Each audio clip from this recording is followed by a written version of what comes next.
Debo abandonar el cuerpo. ¿Qué forma más preciosa de poder expresar cómo vamos a morir? No dice porque ya voy a entregar los tenis o porque ya me voy a morir, como muchas veces lo expresamos en diferentes naciones, sino que de una forma muy bíblica y muy espiritual, la Biblia nos muestra que la muerte es simplemente salirnos de un envase, salirnos de un tabernáculo, porque aquí la palabra cuerpo es esquena en el griego, que es la palabra tabernáculo. Pedro estaba consciente de dos cosas. En primer lugar, en su primera carta nos habla de los últimos días y que el fin se acerca. Y en su segunda carta se refiere al tiempo que ya le quedaba tan corto de vida. En otras palabras, Pedro nos está diciendo: Dios me ha mostrado que mi vida en este mundo es muy corta. Él sabía que muy pronto el Señor se lo iba a llevar a casa, como a ti también, y como a mí también. Y nuestra vida pasó como el vapor, que aparece y desaparece de repente. Sin embargo, antes de que Pedro abandonara su cuerpo, él nos quiere dejar instrucciones acerca de cómo debemos nosotros prepararnos para los últimos tiempos. Antes de que esto sucediera, el Espíritu Santo le da a Pedro palabras para la iglesia, para el tiempo final. Así pues, en la segunda carta leemos las últimas palabras de un pastor que tal vez estaba agonizando o que ya muy pronto iba a abandonar su cuerpo e iba a dejar a sus ovejas a cargo de otros pastores. Pedro sabía claramente que el mundo no va a entender el mensaje de la palabra de Dios, porque las cartas de la Biblia son para los creyentes, no son para aquellas personas que no son cristianas. Es como si yo voy en la calle y me encuentro una carta que dice: Chencho, ya me fui, te fuiste y me dejaste y te mando para el mandado, etcétera, etcétera. Yo digo, en primer lugar, yo no soy Chencho. En segundo lugar, yo no le entiendo esa carta. Y en segundo lugar, alguien la dejó. Esta carta no es para mí. Así es la Biblia. Hay mucha gente que viene a la Biblia y no la entiende porque no es para ti. La Biblia y el mensaje de Dios es para aquellos que han aceptado a Jesucristo como su Señor y Salvador. Porque solo ellos, que somos los que formamos la familia de Dios, somos los que comenzamos a entender las palabras del Espíritu Santo. Pedro sabía que el mundo no lo iba a creer, por eso escribe estas cartas a los creyentes. Esto es un mensaje de advertencia también, porque en su segunda carta, capítulo 2, versículo 1, comienza a prevenirnos de las cosas que vamos a enfrentar. Hubo también falsos profetas, escribe Pedro, entre el pueblo, como habrá entre ustedes falsos maestros, que introducirán encubiertamente herejías destructoras. Pedro nos advierte: no se espanten, no se alarmen de la cantidad de falsos predicadores, de falsos maestros, de falsas profecías que dicen que hablan en el nombre del Señor y que ustedes las van a escuchar. Porque así sucedió en el Antiguo Testamento. Y aún negarán, dice, al Señor que los rescató, atrayendo sobre sí mismos destrucción repentina. Y muchos seguirán sus disoluciones, por causa de los cuales el camino de la verdad será blasfemado. O sea, va a haber también muchas conductas, falta de integridad, falta de honestidad, por las cuales muchos cristianos, por la forma como viven sus familias, se van a burlar del cristianismo. Y dice el versículo 3, y por avaricia van a hacer mercadería de ustedes con palabras fingidas. Sobre los tales, ya de largo tiempo la condenación no se tarda y su perdición no se duerme. Dice Pedro que habrá falsos maestros, falsos profetas, que habrá personas que vayan a escandalizar a la gente y que además va a convertir el evangelio en un mercado. En otras palabras, van a comenzar a cobrar por escuchar el evangelio. Los predicadores van a comenzar a cobrar, los músicos van a comenzar a cobrar y como yo he viajado ahorita casi por todo Estados Unidos diciéndoles a los líderes, si ustedes tienen a una banda de músicos o a un predicador que les fija un precio, no lo vuelvan jamás a invitar, porque son mercenarios del Evangelio de Jesucristo. No podemos nosotros más que presentar gratuitamente el Evangelio de la gracia de Dios. Pero ahora ya vemos en la televisión que te mandan sobres. Hace poco hay un predicador la semana pasada, no lo van a creer, pero esto fue lo que dijo. Tenemos un déficit de $3 millones en nuestra organización. Necesito que ahorita saquen un sobre y le pongan atrás del sobre, pongan su ofrenda y pónganle atrás del sobre deuda cancelada. Porque en el momento en que ustedes me entreguen su sobre, otra persona y yo vamos a orar por este sobre para que todas tus deudas sean canceladas. Y además vamos a orar para que Dios te abra los tesoros escondidos. Yo estaba con mi esposa, lo vimos hace 4 días en la televisión en Estados Unidos, y yo le decía a mi esposa, ¿cómo es posible que nadie se levante y les diga, cómo es posible que le puedan creer ese falso profeta?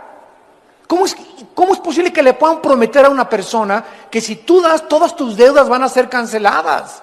Es increíble la forma como están esquilmando y como están tratando de presentar el Evangelio de Cristo. En el capítulo 3, 2 de Pedro 3, dice Pedro en el versículo del 10 al 12, pero el día del Señor vendrá como ladrón en la noche, en el cual los cielos pasarán con gran estruendo, los elementos ardiendo serán deshechos, y la tierra y las obras que en ella hay serán quemadas.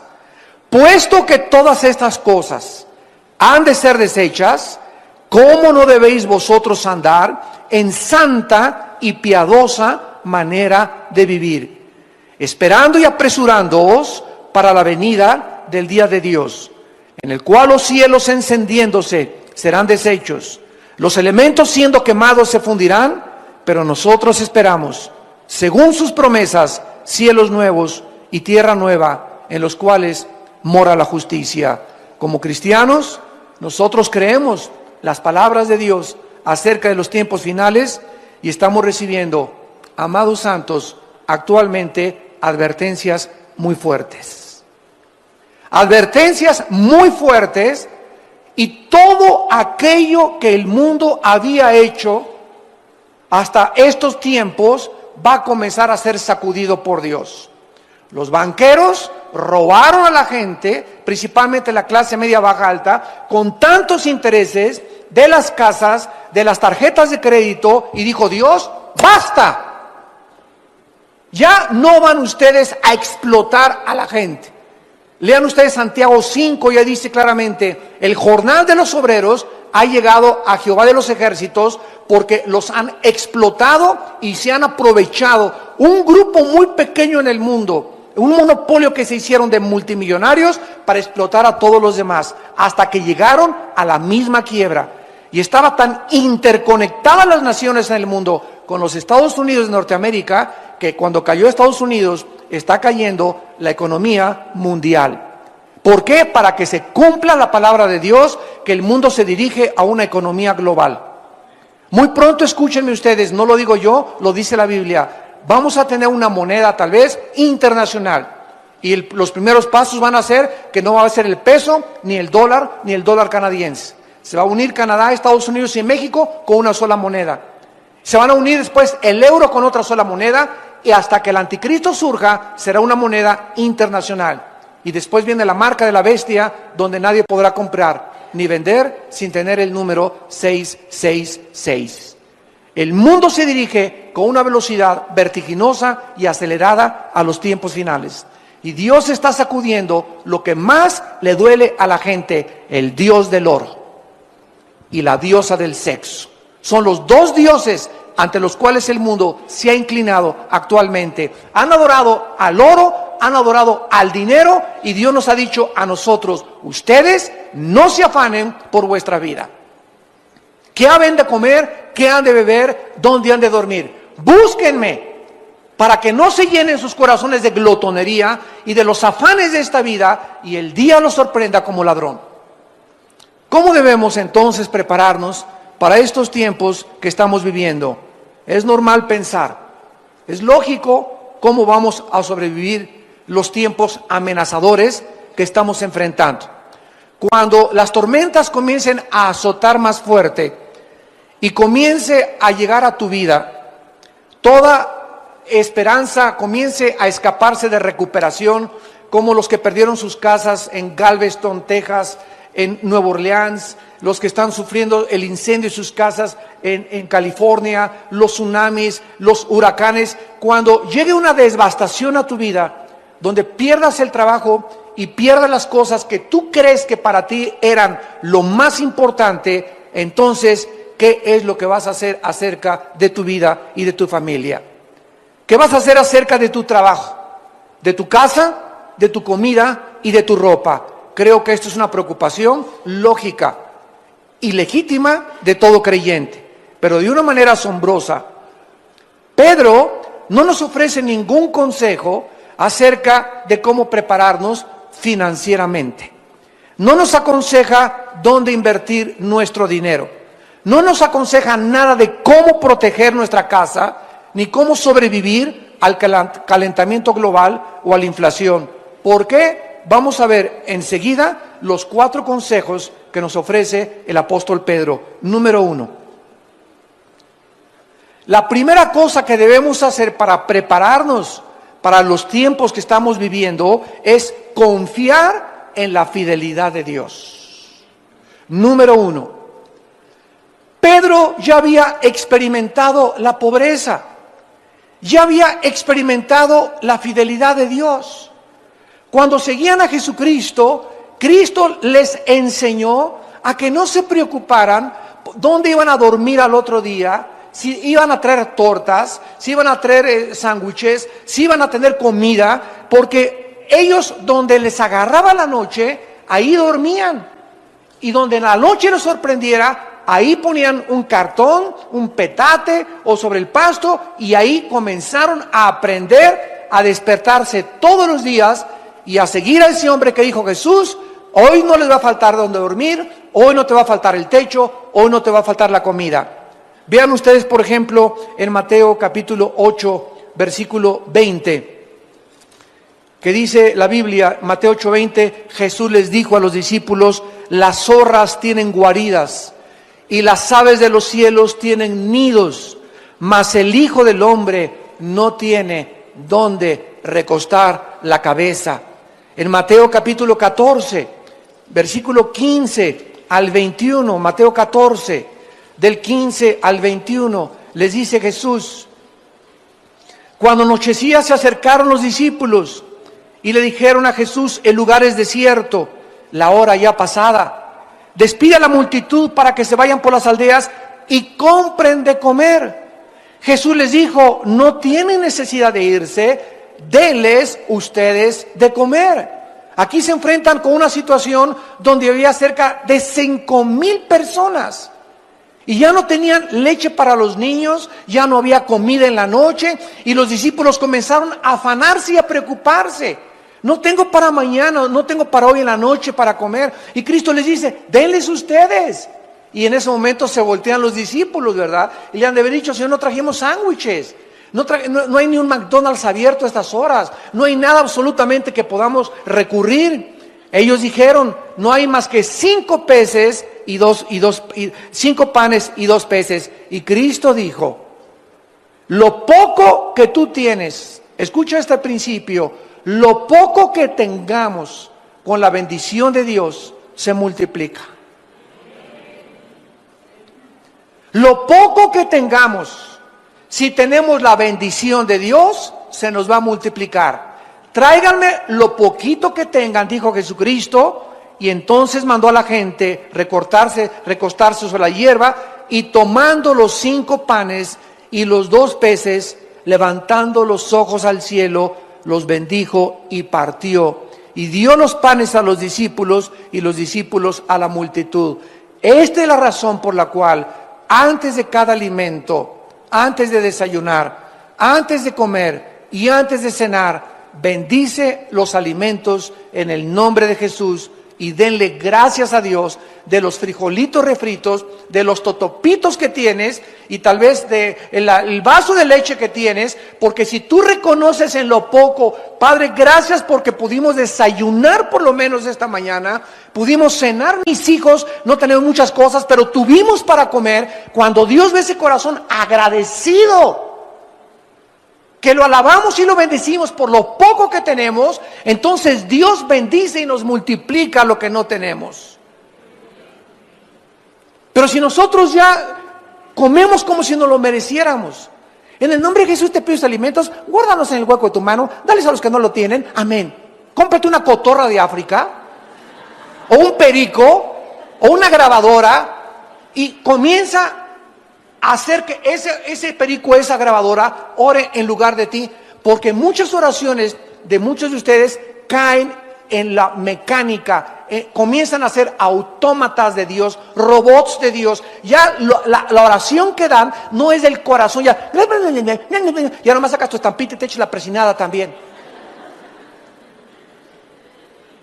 Tenemos que sentir en el corazón, Padre, gracias por este pollo, gracias por este tibón, gracias por estos cornflakes, gracias por lo que nos das. No perdamos el sentimiento de la gratitud.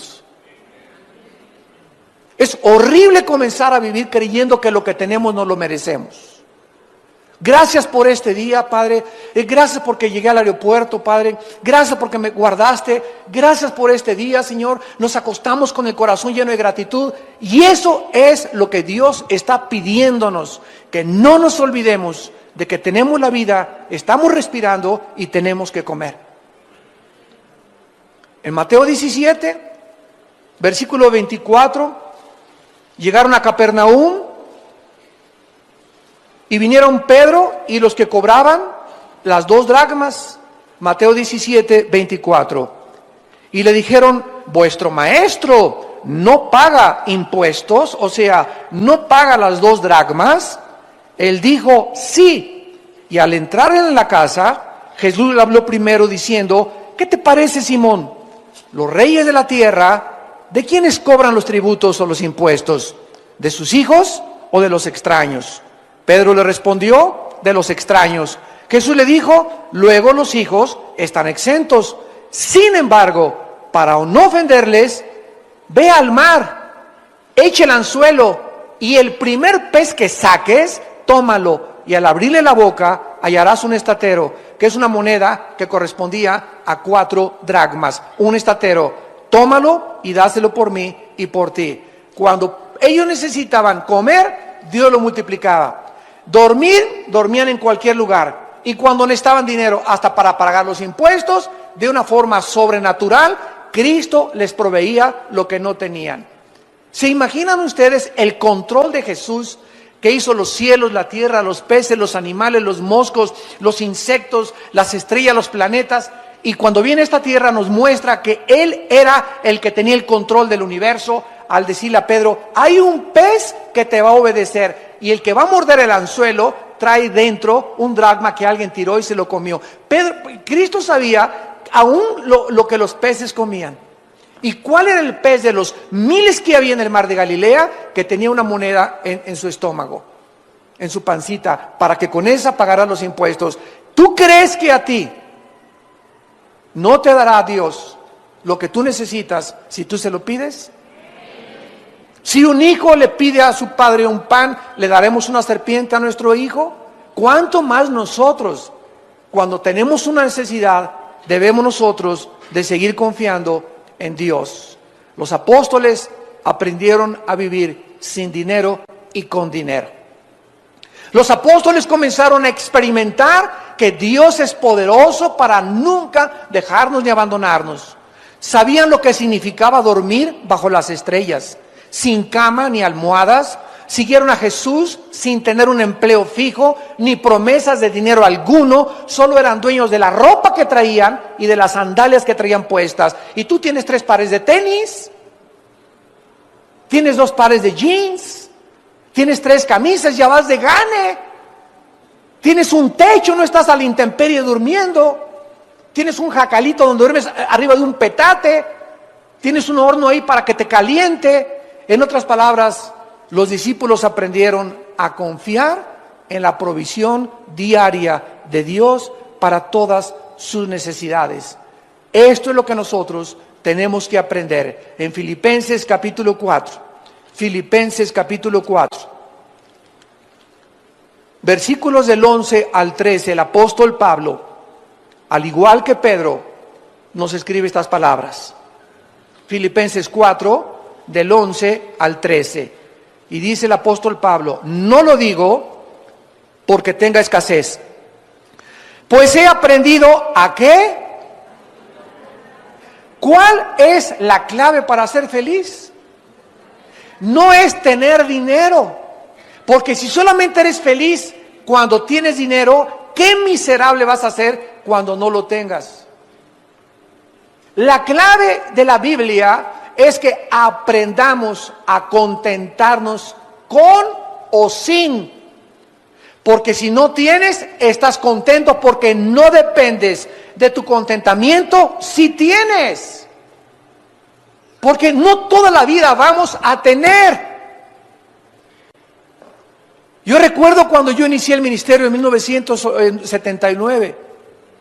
Me fui casi 4 o 5 años de misionero a la sierra de Guerrero y de Oaxaca. Y durante 3 años anduve en la sierra con los indígenas durmiendo en petates, en casas de adobe, en pueblos de leprosos. No teníamos para comer, comíamos lo que pescaba yo en el mar.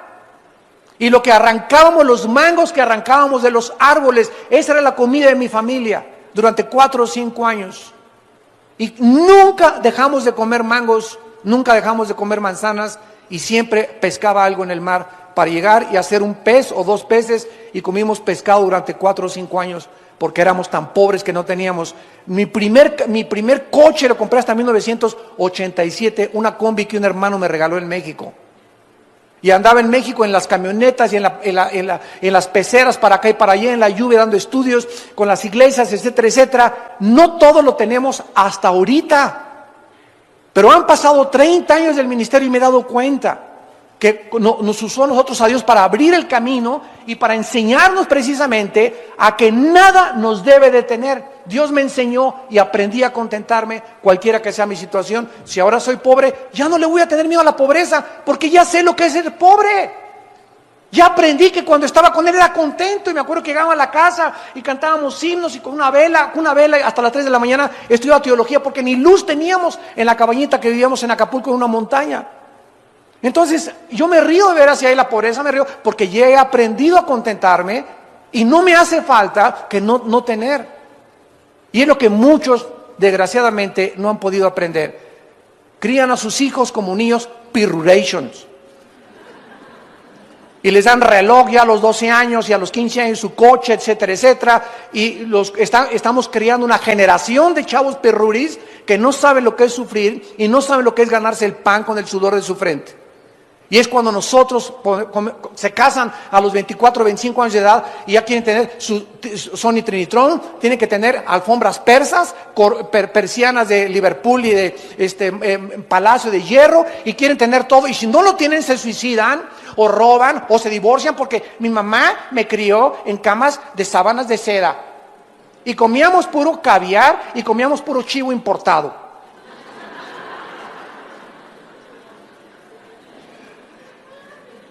No lo digo porque tenga escasez, dice Pablo, he aprendido a contentarme cualquiera que sea mi situación.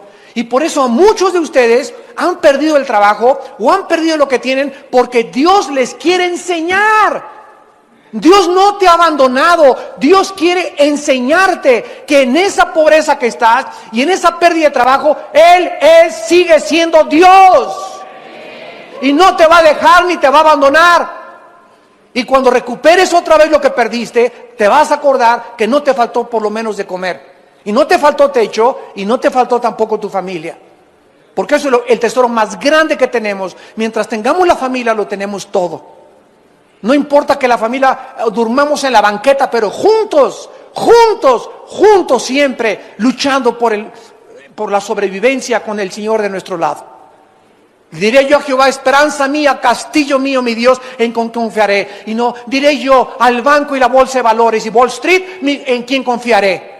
Pues en aquellos que están confiando en eso, Dios se los ha derrumbado, para que no pongan sus ojos en falsos ídolos, más que en el Dios viviente que le da vida y aliento a todas las cosas. Dice Pablo, versículo 12, sé vivir humildemente, sé tener abundancia, en todo y por todo estoy enseñado, para estar saciado como para tener hambre, para tener abundancia como para padecer necesidad. Y el secreto está en el versículo 3, todo lo puedo en Cristo que me fortalece. Ese es el secreto. Ay de ustedes los que hacen dinero y no han aprendido a vivir con el dinero, porque el dinero los echa a perder. Hay de ustedes de los que la noche a la mañana se enriquecen y no saben qué hacer con el dinero. Y en lugar de entender el propósito por el cual Dios nos da el dinero, comienzan a hacer dinero y se olvidan de Dios y comienzan a tener más gastos y más lujos, y el club y la familia Pompidou y la familia Richelieu, etcétera, etcétera, y comienzas a alejarte de Dios y alejarte del discipulado. Ni diplomados tomas. ¿Por qué? Porque comienzas por los afanes de la vida, porque no habías aprendido a vivir con dinero. Tenemos que aprender a vivir sin dinero, pero también cuando tengamos dinero, tenemos que aprender cómo administrar ese dinero. Porque si ese dinero que tienes tú ahorita, tú no sabes con qué propósito Dios te lo dio y crees que es para ti, entonces algún día te comenzará a faltar y te dirá Dios, acuérdate que yo deshago como polilla lo más apreciado del ser humano. En segundo lugar, el segundo consejo que se nos da es no preocuparnos por las cosas materiales. ¿Saben lo que significa la palabra preocuparse? Pre es antes, ocuparse es poner atención. Una persona preocupona es una persona que está antes de que suceda algo, ocupándose o concentrando su atención en algo que no ha sucedido. ¿Y mañana qué como? ¿Y qué no se pasó mañana? Hoy, pero si no, todavía no llega mañana. Todavía ni siquiera. Estamos apenas a las 10 de la mañana, a las 11 de la mañana, y ya estás preocupada por tu lavadora y por tu trabajo. Ahorita disfruta tu pollito y gloria a Dios, tu niño de la iglesia. A lo mejor ahorita viene por nosotros el Señor a la 1.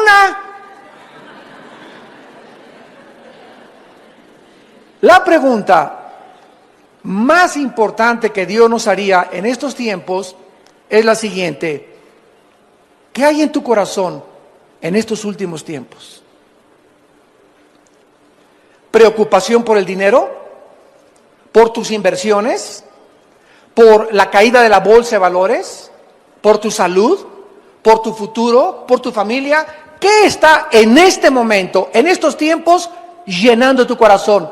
¿Qué es lo que más te preocupa en estos tiempos?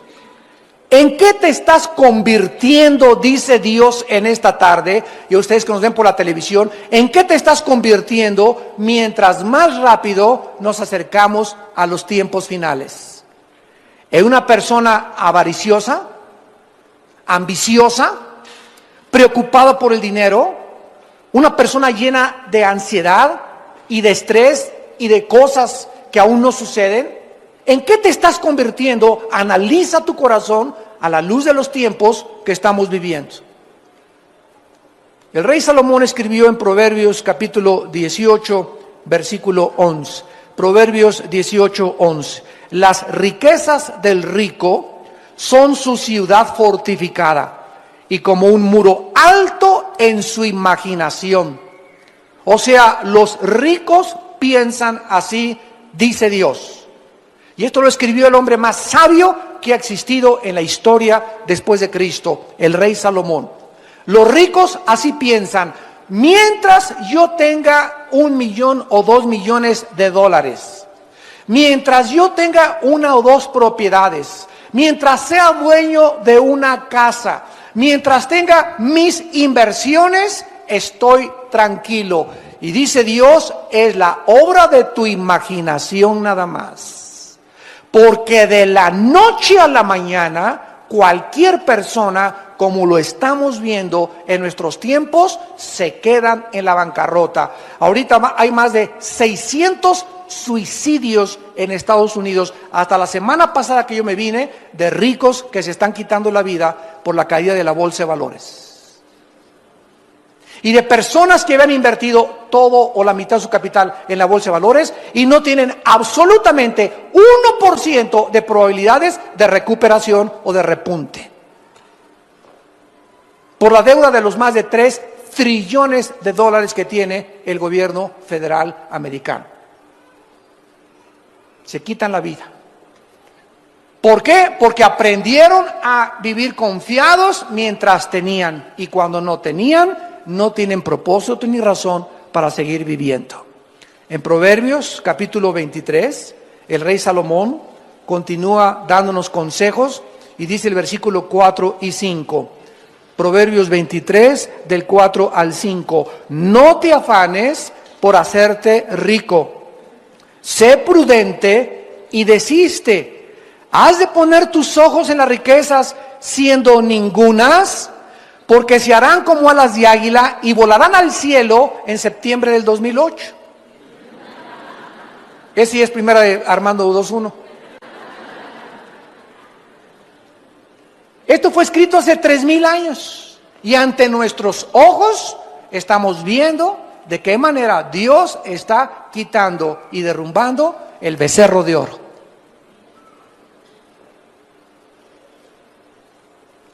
En 1 Timoteo capítulo 6, en el Nuevo Testamento, el apóstol Pablo también tiene palabras para nosotros. Y dice en 1 Timoteo capítulo 6, versículo 6 en adelante.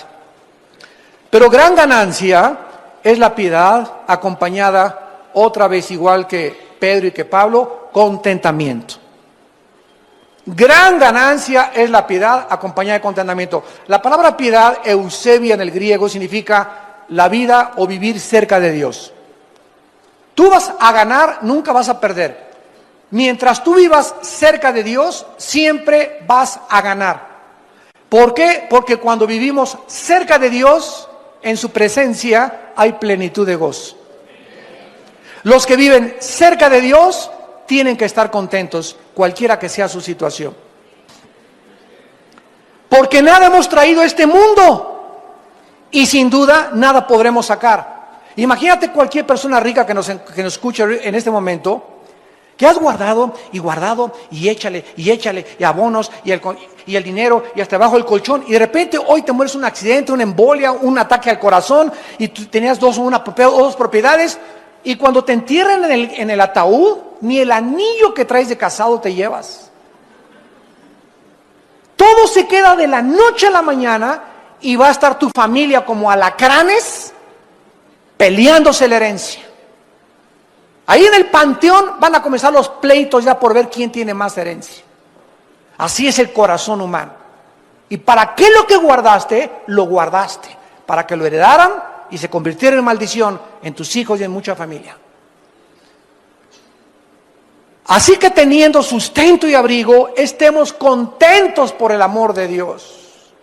Teniendo sustento y abrigo, estemos contentos, porque los que quieren enriquecerse caen en tentación y lazo, y en muchas codicias necias y dañosas que hunden a los hombres en destrucción y perdición, porque raíz de todos los males es el amor al dinero. No dice que el dinero sea una maldición, dice que es el amor al dinero lo que es una maldición, porque amando el dinero y codiciándolo se extraviaron de la fe y fueron traspasados de muchos dolores. La raíz de todos los males es la ambición y la avaricia de guardar más de lo que tenemos. No está diciendo que los ricos no van a entrar al cielo, ni Dios está en contra que tú tengas un Ferrari el lunes y un Mercedes y un Lamborghini el miércoles. Si tienes y ganas 3 millones de dólares, te puedes dar ese lujo mientras le des a Dios proporcionalmente. Si ganas 3 millones de dólares, dale $1,5 millones a la obra. Y dice Dios, yo no tengo ningún empacho en que te quedes con $1,5 millones al mes. ¿Por qué? Porque veo que el dinero no es un ídolo para ti. No te has olvidado de mí, dice el Señor. Ese es el secreto del dinero. Pero cuando comenzamos a tener dinero y comenzamos a guardar de más, habiendo tantas necesidades, orfanatorios, que institutos, que comprar un edificio, etcétera, etcétera, y tú guardas y échale, y échale, y échale, es cuando Dios se enoja contra nosotros, porque nos convertimos en avariciosos, en codiciosos y en personas que vamos a ser algún día hundidas en perdición y maldición. Dice en Eclesiastés capítulo 5 en el Antiguo Testamento, después de Proverbios está Eclesiastés, y dice Salomón: el hombre más multimillonario que ha existido en toda la historia, Salomón. Nadie ha tenido más dinero que Salomón.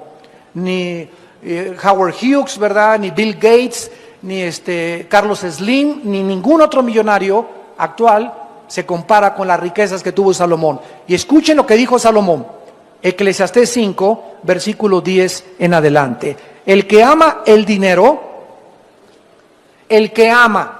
dinero no se saciará de dinero, y el que ama el mucho tener no sacará fruto. Esto es vanidad. Cuando aumentan los bienes, también aumentan los que los consumen. Qué bien pues tendrá su dueño, sino verlo con sus ojos. Dulce es el sueño del trabajador, coma mucho, coma poco, pero al rico no lo deja dormir la abundancia. Qué ironía del destino, ¿verdad? El campesino va y siembra su maicito y su caballito y su burrito, y en la noche... Pero el rico, mis inversiones, el cuento, la computadora, la laptop y esto y el otro. Y vemos, ¿verdad?, que aquel que no tiene nada, ¿de qué se preocupa que hoy la bolsa de valores? ¿Y qué? Pero ¿quiénes son ahorita los que se están matando? ¿Quiénes son ahorita los que están suicidando? ¿Quiénes son ahorita los que están comprando Prozac, pastillas tranquilizantes, y le están entrando más a la coca y más al alcohol? ¿Quiénes? Aquellos que tenían puestos sus ojos y que amaban el dinero. Para ellos es esta maldición. Y dice Mateo 6, el Señor Jesucristo, versículo 25, cuando ya hace 2000 años, los apóstoles comenzaron: oye, ¿y si pierdo mi trabajo? Oye, ¿y si ya no tengo para mañana qué comer? ¿Y si el Señor Jesucristo nos deja? ¿Y si hoy en la noche no hay ningún Holiday Inn donde hospedarnos? ¿Y si no hay un restaurante abierto? Y comenzaron a usar una palabra que se llama afán.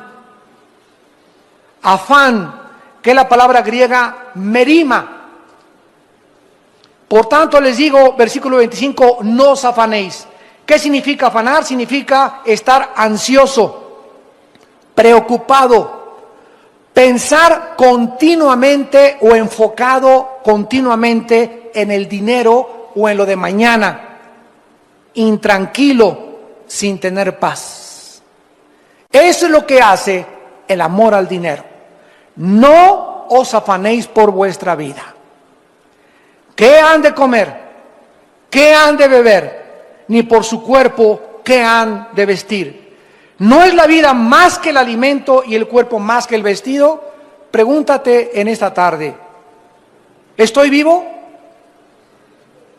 Ahora, si estás vivo y yo estoy vivo, ¿a quién le debemos el aliento y la respiración? A Dios. O sea, Dios está consciente que estás vivo. Y si Dios está consciente que estás vivo, entonces, ¿no crees que también está consciente del zarape que traes? ¿De los guaraches que traes? ¿De la casa donde vives? ¿De si tienes o no tienes para comer? Entonces, si Dios nos sigue dando la vida y amanecimos hoy, ¿por qué nos preocupamos en las cosas secundarias cuando lo más importante es vivir? Este es el mensaje de Cristo a nuestra conciencia.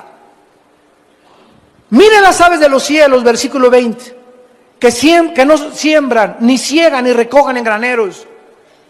Salte mañana en la mañana, dice Cristo, y asómate a ver los pajaritos. Ninguno de ellos tiene cuenta en Bancomer.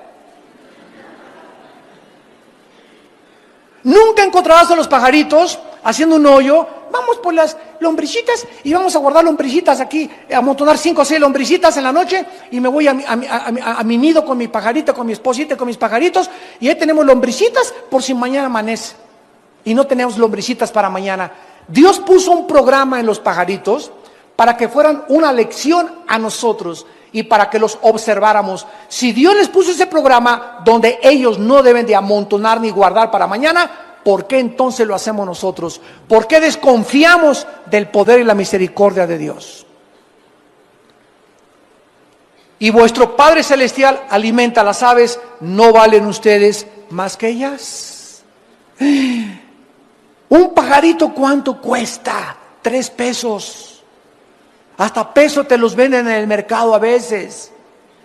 ¿Y cuánto vales tú que Jesucristo, su Hijo, dio su vida en una cruz por nuestros pecados? ¿Y te estás preocupando por mañana? ¿Qué enojado está Dios contigo? Qué triste y qué desgarrado tiene su corazón Dios. Porque sin fe es imposible agradar a Dios. Si no la fe es confiar. Si no confiamos en Dios y no está Dios viendo que estamos confiando en Él, no lo estamos agradando. Puedes aplaudir, tocar el pandero, gritar, hacer 1000 cosas, levantar iglesias, predicar el evangelio, pero la única forma y la más importante forma en la que Dios está contando con nosotros, contento, es que vivamos confiando en su provisión diaria.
El mucho afán no va a hacer que hagas más dinero ni que vivas más feliz. Busca a Dios y su reino y su justicia sobre todas las cosas. Y todas las demás cosas te serán añadidas. Versículo 29, versículo 30. Y si la hierba del campo que hoy es y mañana se echa en el horno, Dios la viste así, ¿no hará mucho más a vosotros, hombres de poca fe? Si vemos el colorido de una flor, el colorido de una mariposa, el colorido de los campos y de las puestas de sol, ningún pintor, ni Leonardo da Vinci, ni Miguel Ángel, ni nadie ha podido imitar los colores tan preciosos que tienen las plantas y las flores. ¿Y tú te preocupas por tu vestido de china poblana? No os afanéis, pues, no estés intranquilo, no pierdas la paz, mantén la serenidad, guarda la tranquilidad en tu corazón. El Señor es mi guiador, Él es mi pastor, nada me faltará. En lugares delicados pastos me hará descansar. Confía en mí, dice el Señor. Este es el tiempo más precioso que la iglesia tiene para demostrar quiénes son los cristianos. ¿Quiénes son ahorita verdaderamente los cristianos? Ya se acabó el cristianito el domingo nada más. Ahora vas a demostrar en los tiempos que estamos viviendo si realmente crees y confías en Dios. Los gentiles, dice Cristo, el versículo 32, o sea, las gentes que no tienen a Cristo buscan todas estas cosas. Ve a tu cuñado, a tu tío, a tu primo, a tus hermanos, ve a tus familiares que no sean cristianos. Viven únicamente para la lana, la plata. Cómo hacer dinero y aprendí, y el otro, y todos los días prende el noticiero y cada vez el corazón les va a explotar mañana. Las noticias aumentan, las malas noticias aumentan, y porque están enfocados nada más el oro, el becerro de oro se está deshaciendo, se está fundiendo, el oro se está yendo, porque toda su vida está puesta ahí. Los gentiles buscan todas estas cosas. El corazón del mundo está en eso, porque ellos creen que eso es lo que vale en la vida. Pero vuestro Padre Celestial sabe que tú tienes necesidad de estas cosas. Busca primeramente mi reino y mi justicia, y todas las demás cosas te serán añadidas. Y finalmente, regresamos a 1 de Pedro 4, se nos da el cuarto consejo: prepararnos espiritualmente.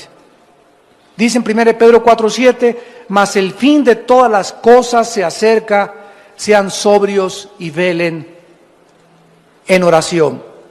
Si tú ya sabes ahora hasta este momento que no te va a faltar, Dios va a proveer milagrosamente en tu casa, como lo hizo con una viuda que se llamaba de Sarepta y su profeta Elías.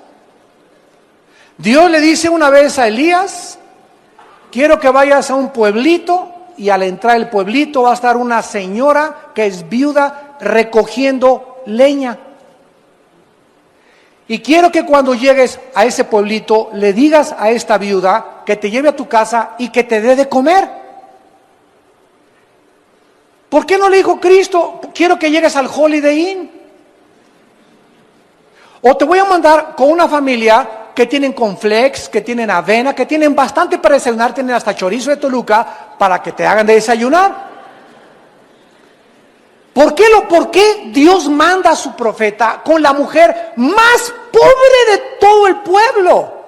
Parecería a primera vista falta de misericordia, ¿no es verdad? Caray, aún lo que no tiene se le va a ir a quitar a esa pobre. ¿Cómo lo manda con la que no tiene? Pues llega Elías y la viuda le dice: sí, con mucho gusto, tengo nada más en mi casa, ni cornflakes ni avena, tengo nada más un poquitito de aceite y un poquitito de harina para hacer y freír una sola pieza de pan o un hot cake. Y cuando Dios ve y Elías ve que ella hace eso de compartir aún lo que no tenía, entonces el profeta, guiado por el Espíritu de Dios, le dice a la viuda: nunca de aquí en adelante te faltará el aceite y la harina en tu casa. Cuando Dios ve que en lo que no tenemos somos fieles, nos dará lo mucho. Porque hay mucha gente ahorita, pobres avariciosos, así como hay ricos avaros, hay pobres avariciosos. Ay, hermano, ¿cómo quiere usted que diezme si no me alcanza? Precisamente porque los 5 pesos que gana por lavar cada pieza de ropa, señora, como una lavandera hace muchos años que enfrenté en la iglesia, que llegó a la iglesia y me dijeron unos hermanos, oye, anda una señora pidiendo dinero en la iglesia. Y me acerqué y le pregunté a la señora, oiga señora, ¿por qué está pidiendo dinero aquí en la iglesia? Me dice que soy lavandera. Y le digo, ¿cuánto cobra por cada pieza de ropa? Esto fue como en el 84, 85. Y me dice, pues cobro 5 pesos. Y le dije, ¿y de esos 5 pesos le da usted 50 centavos de diezmo al Señor? Y me contestó, ay hermano pastor, ¿cómo quiere que comparte 50 centavos si apenas con los 5 pesos me alcanza? Y le dije, ¿sabe una cosa? Como Don Teofilito ni le seguirá alcanzando, le dije. Oiga, pero ¿cómo quiere que diezme? Es que hasta los pobres siguen siendo pobres mientras más avaros sean. Pero si usted, aunque lo poquito que tiene como la viuda, y le da al Señor y es fiel, aunque me vaya en camión, Señor, pero aquí está lo que te corresponde a ti, nunca te faltará, porque Dios le da la cosecha al que siembra. Lo que sembramos, recogemos. ¿Cuántos de ustedes están en la pobreza? ¿Cuántos de ustedes no tienen o no les alcanza porque son avaros? Y jamás le dan ni el diezmo al Señor, le dan limosna. Y ahorita es el tiempo de aprovechar, de sembrar en el reino de Dios. Por eso vives como vives, porque ¿cómo puedes esperar una cosecha cuando no has sembrado absolutamente ni un centavo en el reino de Dios? Pedro está repitiendo lo que Cristo dijo con otras palabras en Juan 14. Si creen en Dios, crean en mí, no se turbe su corazón. No estén intranquilos, no estén preocupados, no estén ansiosos. Voy a preparar un lugar para ustedes, para que donde yo voy, ustedes también estén. Si ustedes tienen mis mandamientos y los guardan, ese es el que me ama. Y el que me ama, yo lo amaré. Y mi Padre lo amará también. Y vendremos mi Padre y yo, y haremos morada en tu vida. No te dejaré ni te desampararé, estaré todos los días hasta el fin del mundo contigo. No veas al mundo, no veas el becerro de oro fundiéndose ni deshaciéndose, no veas las noticias, veme a mí. El creador y sustentador, el que extiende los cielos como una cortina y extiende la tierra y sus productos y da aliento a los que en ella moran y espíritu a los que por ella caminan. Él es el Dios al que estamos sirviendo. Y ahorita nos está probando, no estamos todavía en la tribulación. Imagínense cuando entre la tribulación, si ahorita los que dicen que son cristianos no están soportando esta prueba, ¿cuánto más de las cosas que sobrevendrán sobre este planeta? Es el tiempo, amados santos, de prepararnos espiritualmente en oración. Velando, estando conscientes de los peligros que nos rodean y estar pasando más tiempo con Dios. Es triste que actualmente veamos a millones de cristianos que invirtieron en la bolsa de valores. Y esto no significa que Dios esté en contra, no me vayan a malentender, de que invirtamos y tengamos ahorros. Dios no está en contra de que tengas ahorros, pero no que pongas tus ahorros en inversiones gigantescas como la bolsa de valores, con muchísimos más riesgos que los que tienes en el banco. Ahorita en Estados Unidos los que tienen una cuenta menores de $100,000, el banco les promete devolverle los $100,000. Si tienen más no se los promete. Así que están sacando todo el dinero que pueden de los bancos ahorita, ¿verdad? Entonces no está Dios en contra que tengas que tus 25,000, que tus 50, que tus 100,000 pesos ahorrados, o que ahorres 5 millones de pesos, mientras, escúchame, en la misma proporción le des al reino de Dios.